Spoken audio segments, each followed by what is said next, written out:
श्री गणेशाय नमः, श्री उमा महेश्वराय नमः, श्री सीताराम लक्ष्मणाय नमः। देवियों और सज्जनों, हम आपको एक छोटी सी कथा के माध्यम से आज हम आपको ये बताने वाले हैं कि भगवान श्री राम का जो जीवन चरित्र श्री रामचरितमानस में है, गोस्वामी तुलसीदास जी ने जो लिखा है, वह कितना आपके जीवन में और कलयुग में खासकर कितना महत्व उसका है। मैं एक छोटा सा आपको वर्णन इसमें सुनाता हूँ और आपका ज्यादा समय मैं नहीं लूंगा, तो लेकिन आप सभी के लिए आवश्यक है। और खासकर ये कि आज जो लोग नशे के आदी होते चले जा रहे हैं, लगभग हमारा देश तो चलो भारत देश है, यहाँ पे अयोध्या, काशी, मथुरा ऐसे बहुत से तीर्थ स्थल हैं जिनसे लोग अभी अपने धर्म से जुड़े हुए हैं। इसलिए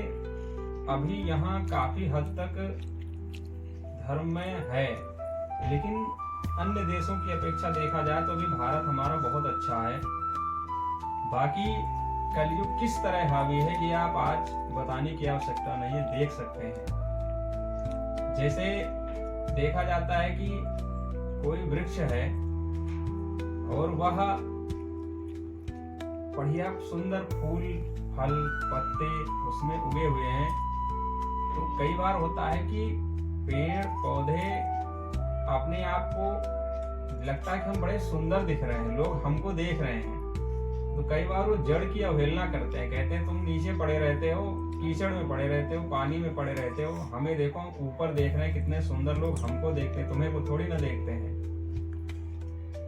लेकिन कई बार जब एक लकड़हारा कुल्हाड़ी लेके आता है और जड़ को काट देता है, और जब जड़ को काट देता है, जब तना जड़ से अलग हो जाता है, तो वो देखोगे कुछ ही दिन में मुरझा के ना उसके फिर फूल रह जाते हैं, ना पत्ते रह जाते हैं और ना फल ही रह जाते हैं।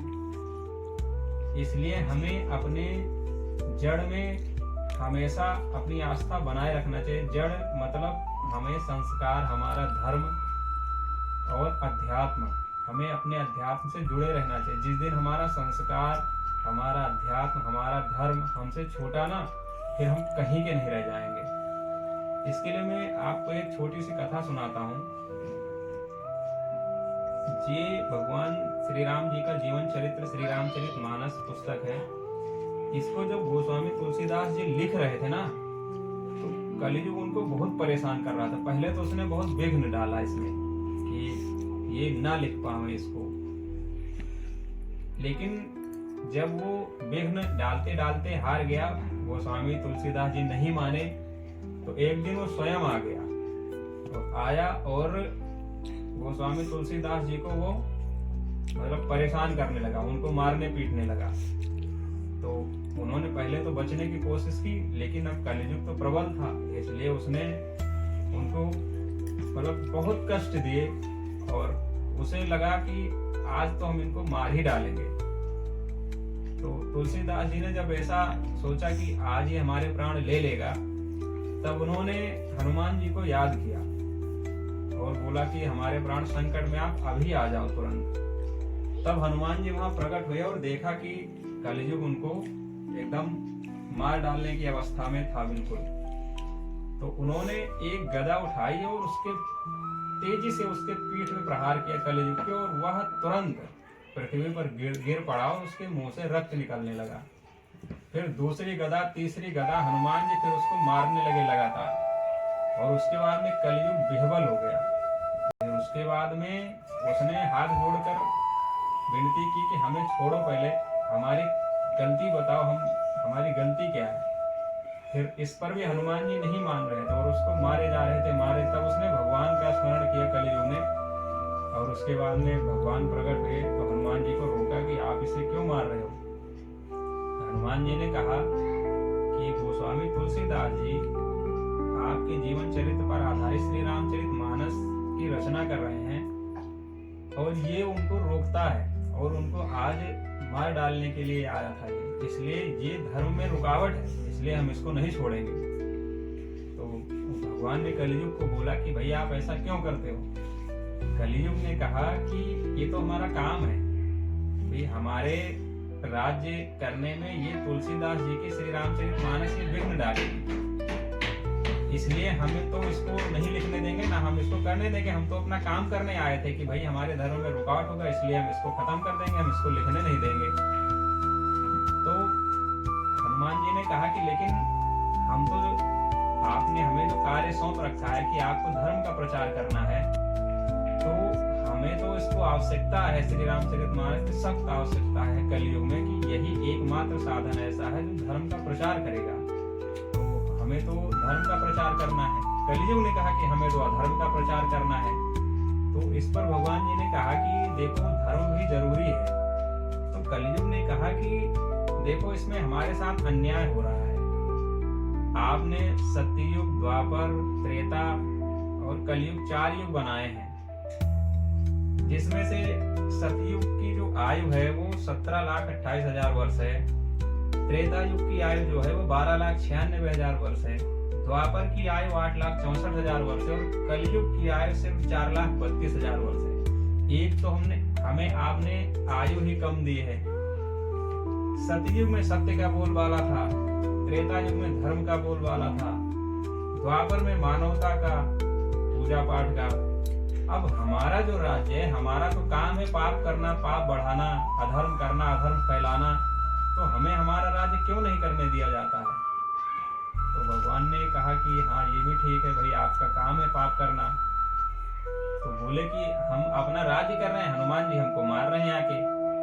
तो इसके लिए फिर हनुमान जी से पूछा गया कि भाई आप ऐसा कैसे कर रहे? हनुमान जी ने कहा देखो आज पृथ्वी पर जो प्रत्यक्ष चिरंजीवी देवता है वो सिर्फ हनुमान जी मरे नहीं है, ना हनुमान जी अपने लोक को गए। हनुमान जी पृथ्वी पर विराजमान है आज भी, क्योंकि जब भगवान श्री राम जी अपना सारा जीवन चरित्र पूरा करके जब वो जाने लगे तो हनुमान जी को रोक के गए यहाँ पे कि आप पृथ्वी पर रहोगे और धर्म का प्रचार करोगे। तो हनुमान जी आज हैं, आज भी हैं। इसलिए जब हनुमान जी ने कहा कि आपने हमें यहाँ छोड़ रखा है सिर्फ धर्म का प्रचार करने के लिए, तो हम तो नहीं करने देंगे इनको। कलयुग ने कहा कि अब आप ही बताओ क्या करना है। तो हनुमान जी ने कहा कि ऐसा है, इनको 2-3 जगह ऐसी दे दो जहाँ ये रहें, बाकी हर जगह इनका हम नहीं करने देंगे, हर जगह हमारा अधिकार रहेगा।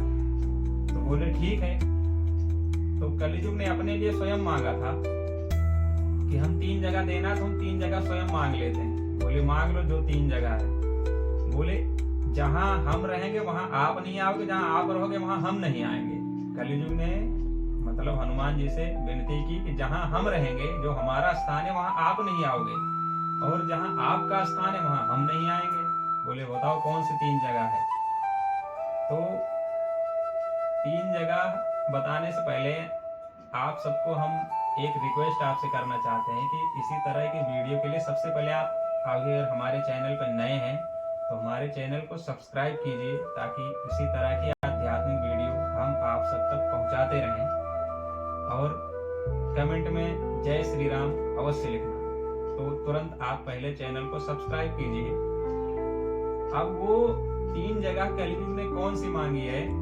नंबर 1 मदिरा खाना, जहाँ शराब, मांस, मदिरा का सेवन होता हो, जहाँ बिकती हो, जहाँ मौजूद हो, वहां कलयुग ने कहा कि वहां हमारा वास होगा। बोले और बोले वैश्या खाना जो रंडी होती है, तवायफ खाना होता है, वहां हमारा निवास हो। बोले ठीक है। और तीसरा बोले जहाँ अधर्म की कमाई हो, सोना चांदी, जो अधर्म से सोना चांदी धन संपत्ति कमाया गया हो, वहां हमारा निवास हो। भगवान ने कहा तथास्तु, जाओ तुम 3 जगह रहोगे। अब हनुमान जी ने कहा कि एक वचन तुम्हें और देना पड़ेगा हमको। बोले वो कौन सा है? बोले जिसके लिए तुमने तुलसीदास को इतना परेशान किया है ना, इनको इतना कष्ट दिए हैं, इनके द्वारा रचे गए इस ग्रंथ को,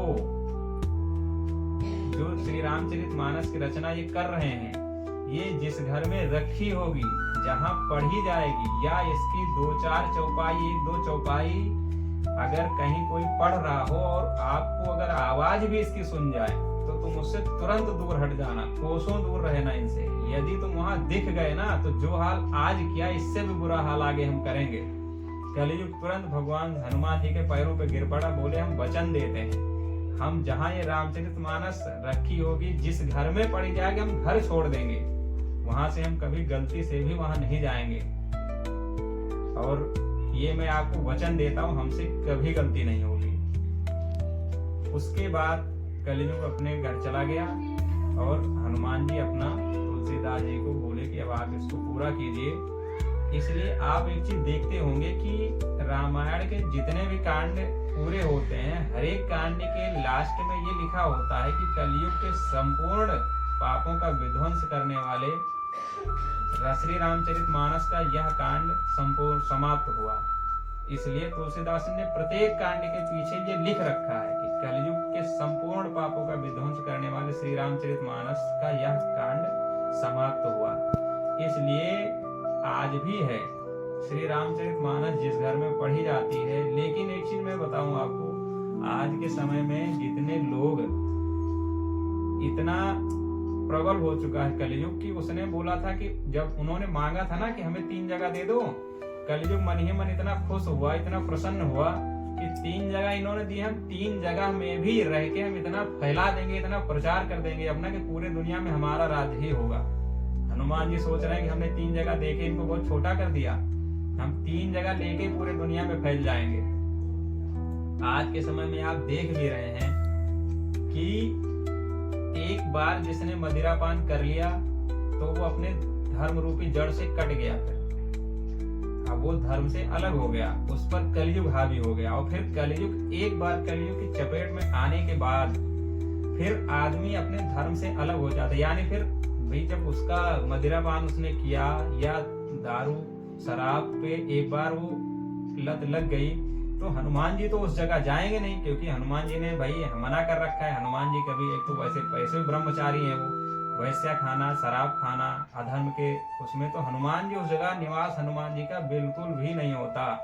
चाहे कोई कितना भी हनुमान चालीसा पढ़े, चाहे कुछ भी पढ़े, शराबी आदमी या मांस खाने वाला आदमी या जो गंदे आचरण, पापाचरण, जो वैश्या खाने में जाने वाले लोग और अधर्म की कमाई रखने वाले लोग, इस जगह हनुमान जी और श्री राम जी का वास नहीं होता, क्योंकि कलयुग को वचन दे रखा है उन्होंने कि हम ऐसी जगह नहीं आएंगे। और जहाँ रामचरितमानस होती है वहां कलयुग नहीं आता, क्योंकि उसने वचन दे रखा है। इसलिए जब एक चीज और मैं बताऊं, जब कलयुग शराबी के ऊपर हावी होता है तो वह और लोगों को प्रेरित करता है। कई बार आपने देखा होगा शराबी और दूसरे लोगों को बड़े प्रेम से लेके जाते हैं, आ जाओ आज हम पिला देते हैं, अरे हमारे कहने से आज पी लो, अपने पैसा का पिला देंगे, क्योंकि कलयुग उसको फंसा रहा। ये वो नहीं बोल रहा, ये कलयुग उससे बुलवाता है ताकि उसका वर्चस्व बढ़े, उसका प्रचार हो, ज्यादा से ज्यादा लोग उसके चंगुल में फंसे। तो फिर वो फंसता है, एक बार अगर फंसा तो फिर धर्म रूपी जड़ से कट जाता है। फिर वो अपने जीवन, अब कलयुग का काम है सबको नरक भेजना। सतयुग में, द्वापर में, त्रेता में स्वर्ग में ज्यादा लोग जाते थे, नरक खाली पड़ा रहता था। लेकिन कलयुग ने बोला हम नरक को भर देंगे, तो कलयुग सबको नरक में ढकेलने की एक व्यवस्था बनाता है, उसका काम यही है। लेकिन अगर किसी को कहा जाए ना, गंदे आचरण करने वाले आदमी को, कि भाई आप रामचरितमानस पढ़ो, बहुत तेजी से नाराज हो जाता है, क्योंकि कलयुग उस पे हावी। कलयुग इतनी जल्दी आसान, एक बार जिसको अपनी चपेट में लेता है तो अपने वर्चस्व को घटने को थोड़ी ना देगा, वो नहीं पढ़ने देता। अभी शराबी आदमी को कितना भी आप समझाओगे वो नहीं पढ़ेगा, बड़ी मशक्कत करनी पड़ती है उसको दोबारा धर्म से जोड़ने के लिए। तो इसके लिए क्या करना है, अपने घर में श्री रामचरितमानस लेके आओ। अगर एक आध दिन पढ़ लिया फिर बंद कर दिया तो कलयुग को ये लगता है कि एक आध दिन गलती से पढ़ लिया होगा। लेकिन यदि प्रतिदिन श्री रामचरितमानस की 2-4 चौपाई अगर आदमी पढ़ता है, पढ़ते पढ़ते, तो कलयुग फिर उसको कलयुग को छोड़ना ही पड़ता है उसका घर। उसको पता चल जाता है यहाँ हनुमान जी आने वाले, यहाँ हनुमान जी का वास होने वाला, इसलिए डर के मारे भग जाता है। इसलिए जिस घर में श्री रामचरितमानस रखी होती है, पढ़ी जाती है, या उसकी चौपाई बजती है जिस घर में, तो उस घर में कलयुग निवास नहीं करता, कलयुग वहां से हट जाता है, वहां भगवान का वास होता है। उस घर में सुख शांति अपने आप ही आना शुरू हो जाती है और उस घर में फिर प्रसन्नता और सब लोग आनंदमय और मानसिक शांति अपने आप मिलनी शुरू हो जाती है।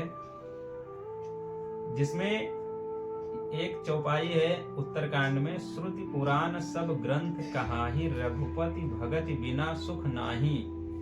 ये चीजें आपको मैं बताऊं कि जितने भी ग्रंथ हैं वो स्वयं श्री रामचरितमानस की बड़ाई करते। ये मैं नहीं कह रहा, ये उत्तरकांड में भगवान श्री रामचरितमानस में तुलसीदास जी ने लिखा हुआ है कि श्रुति पुराण सब ग्रंथ कहाहि, रघुपति भगत बिना सुख नाही। अर्थात श्रुति पुराण और सभी ग्रंथ कहते हैं कि श्री रघुनाथ जी की भक्ति के बिना सुख नहीं है, और श्री रघुनाथ जी जहाँ होते हैं वहाँ हनुमान जी अपने आप आ जाते हैं। इसलिए आप श्री रामचरितमानस से जुड़ें और इसे पढ़ें। यदि ना पढ़ सकें तो हमारे चैनल को सब्सक्राइब करें। हमारे चैनल में आपके लिए आपके जीवन की समस्याओं से जुड़ी तरह तरह के वीडियो, हमने छोटे छोटे वीडियो डाल रखे हैं जो आपके जीवन को बदलने में, आपके जीवन को सुख प्रदान करने में बहुत ही सहायक होंगे। इसलिए अभी आप हमारे चैनल को सब्सक्राइब करें और अन्य वीडियो देखने के लिए हमारे सब चैनल के अंदर जाएं। जय श्री राम।